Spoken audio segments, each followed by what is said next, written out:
Hai, perkenalkan saya Nuravita. Saya adalah ibu dari 5 anak dan saya juga seorang business owner dan ini adalah channel pertama saya.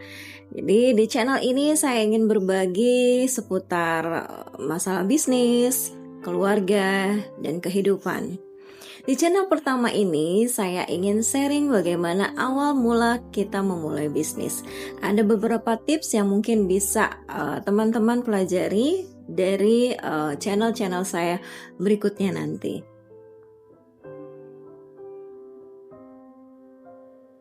Ya, di channel pertama saya ini, saya mau sharing seputar bisnis, kehidupan, keluarga, dan saya akan memberikan beberapa tips untuk memulai bisnis.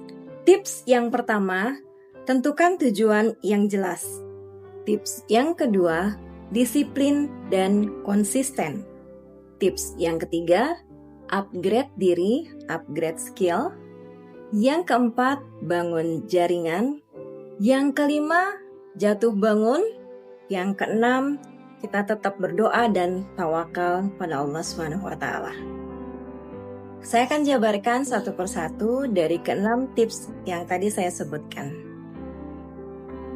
Penjabaran tips yang pertama, tentukan tujuan yang jelas.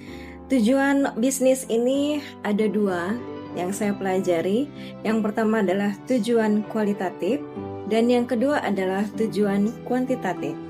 Tujuan kualitatif di sini berhubungan dengan akhirat kita, berhubungan dengan ketakwaan kita sama Allah, kemudian hal-hal yang tidak bisa kita perhitungkan dengan angka. Sementara tujuan kuantitatif itu lebih pada target yang kita inginkan, ya, dan biasanya itu dalam bentuk angka.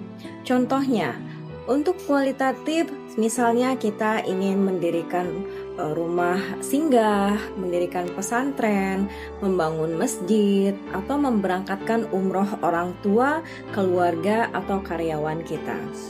Nah, itu sebagian dari tujuan kualitatif kita. Kita ingin apa sih? Apa yang ingin kita dapatkan dari bisnis yang akan kita jalani nanti? Kita mau sedekah, kita mau berangkat umroh, kita mau haji, kita mau memberi apapun pada orang lain yang sekiranya tidak mampu. Itu merupakan salah satu tujuan kualitatif kita dalam membangun bisnis kita. Bagaimana bisnis kita ini bisa bermanfaat untuk orang lain? Ya, jadi kita harus menjadi manusia yang khairunas anfa'uhum linnas. Manusia yang terbaik adalah manusia yang bisa memberikan manfaat untuk orang lain. Itu tujuan kualitatif. Jadi tujuan kualitatif itu meliputi hubungan kita dengan Allah dan dengan sesama manusia. Lebih kepada goals hidup kita secara ukhrawi, secara pencapaian kita di akhirat nanti. Yang kedua, tujuan kuantitatif itu lebih kepada target bisnis kita. Kita mau punya omset berapa bulan ini? Kita mau punya omset berapa tahun ini? Kita mau memberangkatkan berapa orang untuk umroh? Kita mau menyekolahkan berapa orang untuk sekolah gratis? Kita mau memberikan beasiswa untuk berapa orang? Kita mau menyekolahkan berapa orang? Nah, itu lebih ke tujuan kuantitatif kita. Berapa yang harus kita keluarkan atau berapa dana yang kita butuhkan untuk kita bisa memberangkatkan umroh 10 orang, 1 orang, 2 orang. Nah, itu nanti berhubungan dengan tujuan kuantitatif kita. Ya, jadi kita harus menjual berapa unit produk untuk kita bisa mendapatkan keuntungan yang keuntungannya tersebut bisa kita pergunakan untuk mengembangkan usaha atau untuk kegiatan sosial lainnya. Kemudian yang kedua, disiplin dan konsisten. Ini yang sangat sulit karena saya sendiri merasa disiplin dan konsisten ini masih sampai saat ini masih saya perjuangkan. Karena mengatur waktu, disiplin, rutinitas kita sebagai seorang business owner, sebagai seorang ibu, juga sebagai orang yang aktif di organisasi dan komunitas, tentunya kita harus bisa membagi waktu kita dengan baik. Bagaimana waktu untuk keluarga, suami, anak-anak, bagaimana waktu untuk kita bisa bersosialisasi, dan bagaimana waktu kita untuk membangun bisnis kita. Nah, ini yang harus kita tekankan, bagaimana kita bisa disiplin mengelola waktu kita dan konsisten dengan tujuan yang sudah kita tentukan di awal tadi. Yang ketiga, kita harus bisa membangun relasi. Bagaimana cara membangun relasi? Dengan mengikuti organisasi, komunitas, pengajian, kemudian berkenalan dengan orang baru dimanapun kita berada, itu juga bisa membangun relasi, ya. Kita membangun relasi dimanapun kita berada, kita bersosialisasi dengan orang, disitulah kita bisa membangun relasi, ya. Dan bisa juga kita bergabung dengan organisasi-organisasi atau bergabung dengan komunitas-komunitas yang sekiranya bisa memberikan masukan yang terbaik untuk kita. Contohnya untuk ibu-ibu mungkin bisa bergabung dengan ibu-ibu pengajian entah itu di komplek, entah itu di luar komplek, kemudian organisasi kemasyarakatan, organisasi sosial, itu bisa sekali. Ya, kemudian kita juga bisa membangun link kita di media sosial. Ya, sekarang udah zamannya media sosial digital, itu kita harus melek digital banget. Kita akan ketinggalan kalau kita tidak mengikuti perkembangan zaman. Jadi kita bisa membuka akun-akun di media sosial kita.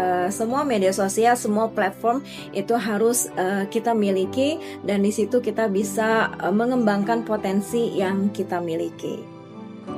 Next, yang keempat itu biasa dalam bisnis, dalam usaha, dalam kehidupan, kadang kita itu ada turun naiknya, ya, ada jatuh bangunnya.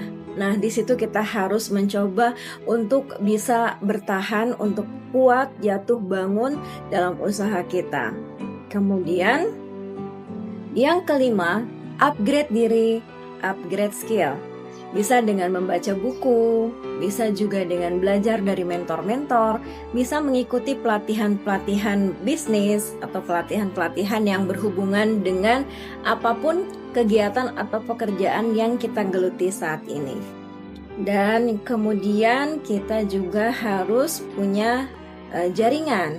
Kita harus membuka jaringan, relasi, link bisnis, ya, kita bisa dapatkan dari jaringan yang tadi kita buat melalui komunitas, organisasi, siapapun yang kita temui. Bahkan bertemu dengan orang di jalan pun itu bisa menjadi tambahan relasi untuk kita. Dan kita harus open mind, kita harus membuka diri dengan siapapun orang yang kita temui. Dan tidak perlu ragu untuk memperkenalkan diri atau usaha kita.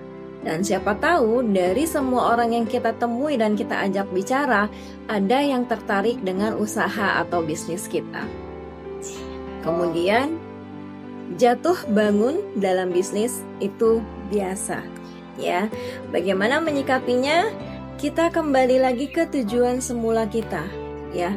Kita tujuannya mendekatkan diri sama Allah, mencari ridha Allah, membantu sesama. Pastinya kita akan kembali semangat pada saat kita teringat, oh ya, tujuan saya ingin membahagiakan orang tua saya, tujuan saya ingin membahagiakan keluarga saya. Di situ kita akan mendapatkan kekuatan untuk mempertahankan bisnis kita. Dan yang terakhir, jangan lupa doa dan tawakal. Selalu dekatkan diri kita sama Allah, jangan sampai kita menjauhi Allah. Jadikanlah ujian-ujian yang kita hadapi dalam kehidupan kita ini adalah wasilah kedekatan kita pada Allah Subhanahu wa taala. Karena bagaimanapun, ya, kita tidak bisa berlepas diri dari campur tangan Allah Subhanahu wa taala. Jika Allah ridho, kita akan bahagia. Jika Allah tidak ridho, maka akan selalu ada masalah dalam hidup kita. Maka kita jangan lupa doa dan tawakal itu sangat penting dalam semua segi kehidupan kita, baik itu bisnis, keluarga, maupun kita bersosialisasi dengan lingkungan kita. Oke, itulah tips awal di channel pertama saya.